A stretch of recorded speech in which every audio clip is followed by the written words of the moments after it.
You know, as a parent, I can tell you that when I talk to a parent that's lost a child, I'm kind of in a situation where it's a few times that I'm at a loss for words. You'll never hear me tell a parent that's lost a child, I know how you feel. Because if you haven't walked in those shoes, if you haven't been in that situation, you don't know how they feel. And what we do know is that when you lose someone, obviously that loss is a stress. If you lose someone unexpectedly, that's the next level of stress. If you lose someone unexpectedly and violently, that is the ultimate level of stress.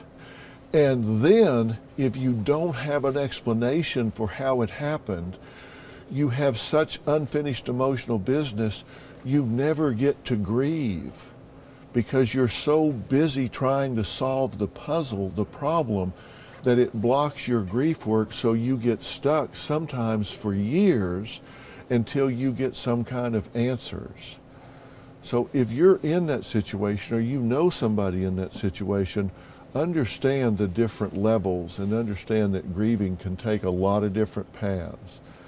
And most importantly, know that the length and depth of your grief does not reflect the amount that you love that person, the depth that you felt for that person when they were alive.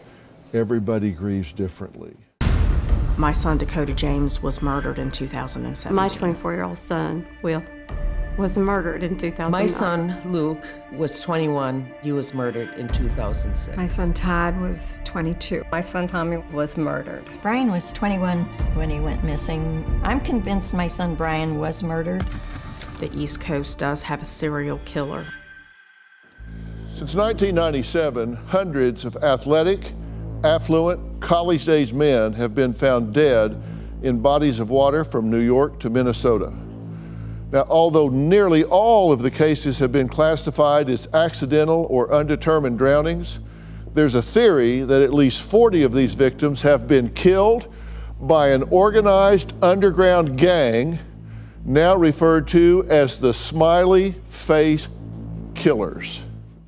My son, Tommy, could have been anybody's son. My William was a smart, funny, handsome young man. Todd was fun.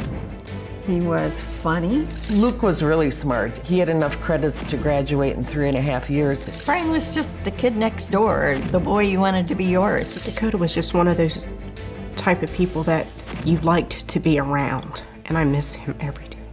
I never in my wildest dreams thought it would happen to my son, one, or to my family. Todd was strong. Todd was healthy. Todd was not the kind of person that would have been abducted. When we heard that Will was not coming home, it was like a bomb went off in our world. Nothing like this should happen to our family. Life without Tommy is like a piece missing. I think about him every second of every day. I never thought Brian would go missing. You hear about things like that all the time, but they're always somebody else's family in a different town. They're not your own. If this could happen to my son in our rural community, it could happen to anyone. I do not want this to happen to one more mother. If there are unanswered questions, then for sure have compassion for that person, because that is the ultimate block to them getting some closure with their grief.